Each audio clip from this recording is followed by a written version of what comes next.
everyone, my name is Kelly Roberts and welcome. In today's tutorial I'm going to be teaching you how I add chunky glitter to my art. It's red carpet season right now and I thought I would show you 5 steps that I use to get my girls red carpet ready and bring that spirit of celebration to my journal. The 5 steps we're going to use today: we're going to apply our Mod Podge, we're going to sprinkle on our little glitter here,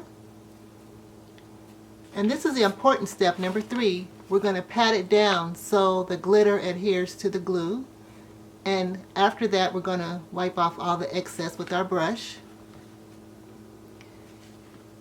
The 4th step is to let it dry completely, and the 5th step is to reapply Mod Podge just so we can seal it all in.